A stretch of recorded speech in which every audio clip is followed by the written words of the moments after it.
a good shape. But for sure, you've been in good shape in the spring. And I think today maybe the mood is even better. Why is that?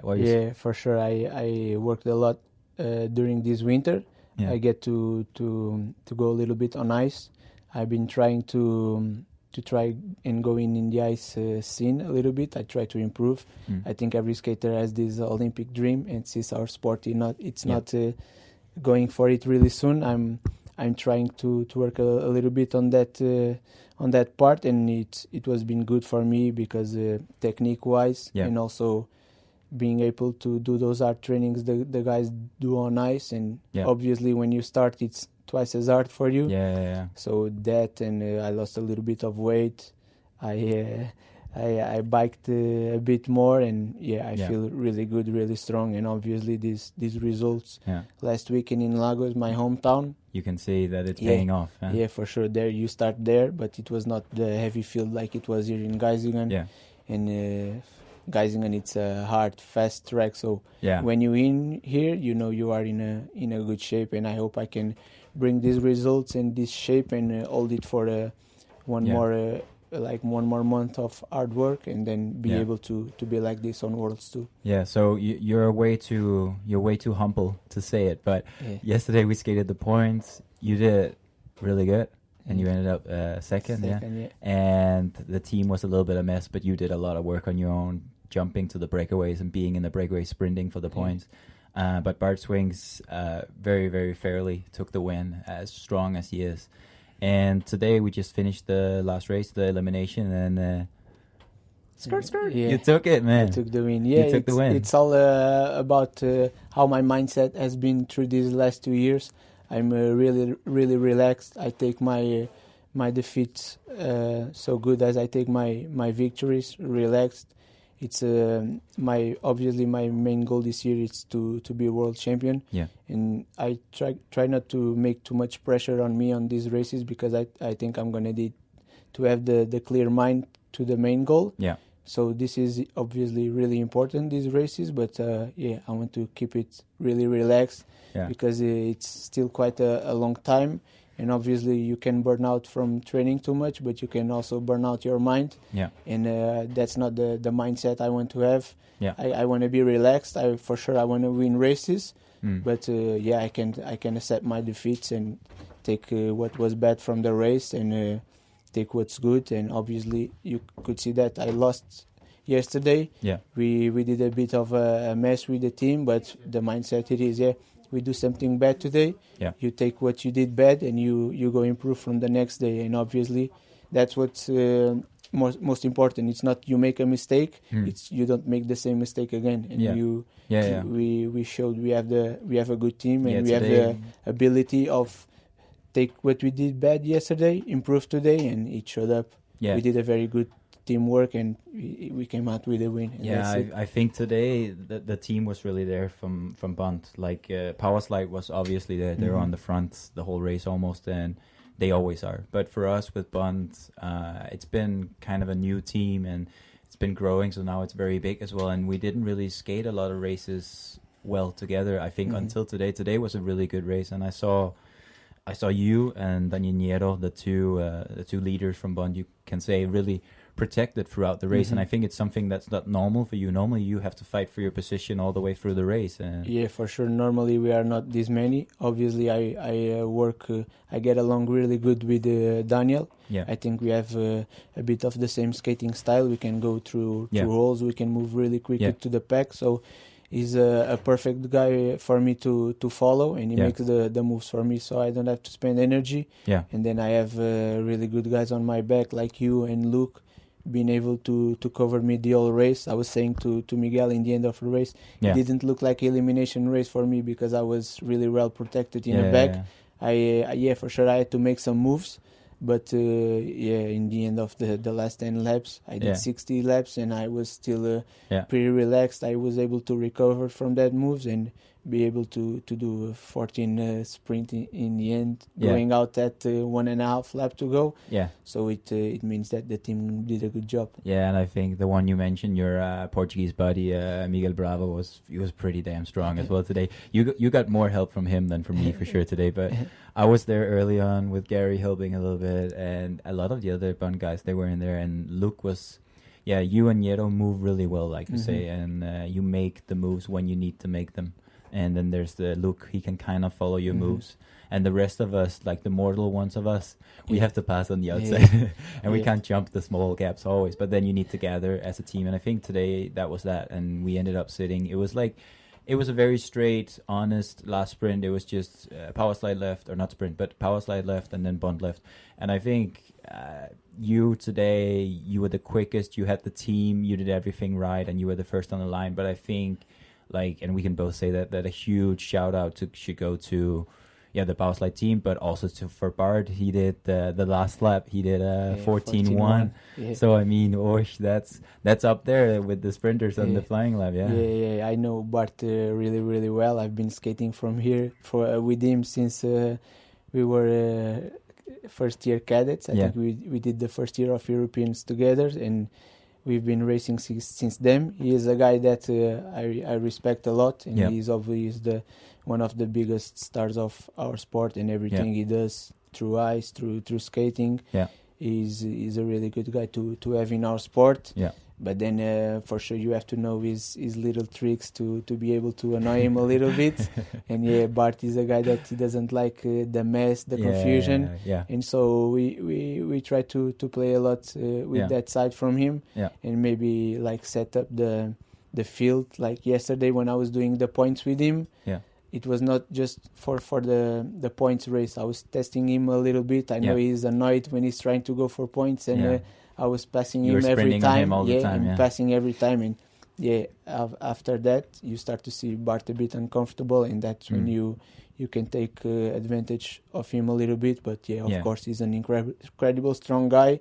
And you can see he's I think he just came from vacations. He already has a really good pace. So exactly, you have to count with a much stronger Bart for World Championships. Yeah, exactly. And like you say as well, he's really good for the sport. He is, people who know him, he's the nicest, most humble guy, and he's so professional. And you never see Bart bad in a race. No, he's always there. He's always there. Even if he looks bad, he doesn't show. So. And like you say, in the races, he's a little bit more. He's not much of a. He doesn't move like you or Nieto or Pachi or something. He has that good technique, and he does move up on the outside, and he's strong, and he can go all the way to the end on point race. So on point, he's always consistent. On the eliminations, he's also from Belgium, so it's a little bit the same position like you. So at World Championships, he's most of the time in the final, he's alone, and he's fighting against 2 Colombians or 2 Italians. Or 2 French, for that sake. But huge respect to him. Yeah, for sure. He's a really strong guy, and he's a guy that he likes to move. He likes to do his moves from strength, from the front. And that is where he feels more comfortable. So we try to avoid that situation today. And for the 2 last laps, we try to not let him be in the front. That's where he likes to be, and make him uncomfortable. And but we did also a clean race, and that was what I was more happy about. It was we were able to win without making aggressive. Because you can, with a big team especially, you can start doing these moves. You can do these where you pass and then you back off so you don't follow, or you. Like not like making warnings, pulling people or anything, but you can just be annoying, And I feel like today there was a clean race from power slide, and there was a clean race from BONT, and like you said, like Bart is super strong, so he wants to be off the front, and he wants to just lay it out there so you can see who's the strongest. And I think honestly, in almost every race, Bart will always be the strongest. But as you also say, it's a race, for sure. It's a game. So how are you gonna play your cards? And I think. You have something to play with. You have some tricks. You have some. You have some speed, and you have teammates. And today Diogo was off the front, Bart on his back, and you start accelerating. And when I saw that acceleration, I was like, "Oh boy, this is good." It was a good one. But one thing you have also to expect from Bart is that guy doesn't like to lose. And if he took you don't want to make him mad. And if he took a defeat today, for sure you're gonna expect he's gonna pound hard this weekend, and I'm gonna get him in France next weekend, and he's gonna be there to show who's the boss. And I hope I can step up to the game again, because I know he's gonna be even stronger than he did this weekend. Becoming the boss is easy, staying the boss is hard. That's the hard stuff. Okay, so now just in the middle, before we continue the interview, I have a lot more I want to ask you, but just quickly here in the middle, I would like to ask you just 10 quick questions, and you just answer the first thing that pops into your head, and not too much thinking. Let's go. Sure. So, favorite track? Lagos. I knew you'd say that. That took longer than I thought it would. After Lagos, I enjoy a lot racing in Ostend. Yeah. And from the bank tracks, Guja-Mestra. Okay. So what's your favorite race then? Trappist. Trappist, yeah. That's a special one as well. There's always so many people. Yeah, it's a classic. It's a different race, and I think they're going to benefit. They pull out from Europa Cup this year. Yeah. Normally you think they would lose a bit of the prestige, but you see all the teams going to be there, and I liked a lot, except the rain. Powerslide is showing up, I know, yes. but it's going to be the opposite situation than here in Geisingen. Powerslide is going to be a lot, and you're going to be the lone fighter, I think, maybe with Bastien Lhomme or so. But I think in France it's not going to make a lot of difference, because it's really tricky and technical tracks. I get along there, and when you are by yourself in that kind of situations, you're able to move better. So I try to make my moves. Yeah, very good. Inline speed skating or marathon ice skating? Inline speed skating. For now. Nice. For now. Yeah, no, stay with the roots, man. Favorite World Championships? Yeah, last year in Holland. I know you were silver medal. I hope this year can beat that. Silver medal and enjoying yourself. Yes. Win-win. Favorite distance? I would say the elimination race, both road and track, but I guess points is where I made my best results. So I thought maybe you say 1,000 just because you think it's awesome race. I can choose a distance. Like, you have too many races that you like. Too many races I can do good, and sometimes the ones I point, it's the ones I take more pressure, and then I end up on making better results in the other one. Yeah. This one I think I know. Track or road? Track. Best achievement, I know this one as well. Yeah, silver medal, World Championship last year. Childhood idol, childhood skater, favorite skater as a kid. I could say a few. I would look up a lot to Pascal Briand, Pierre David Romani, Joey Mantia, and Jordan Malone. We're gonna have Pascal on the podcast as well, of course. Yeah, nice. More than once. He can. When he starts talking, we can talk for hours. So. Yeah, he's a really good guy, and I'm really happy he's back together with the sport. We need him. He is. We need him. Yeah. Favorite country you've ever raced in? Colombia for sure. Oh, that's where skating's at. Yeah. One of the other podcasts I spoke with Jota Bolaños as well, one of your competitors or fellow skaters. How you want to look at it, but. Yeah, Colombia and skating, it's a different world. If you've never been there, and I heard some rumors maybe the World Championships next year is going to be held there. Yeah. And I'm really happy about it, because I wanted to race there one more time.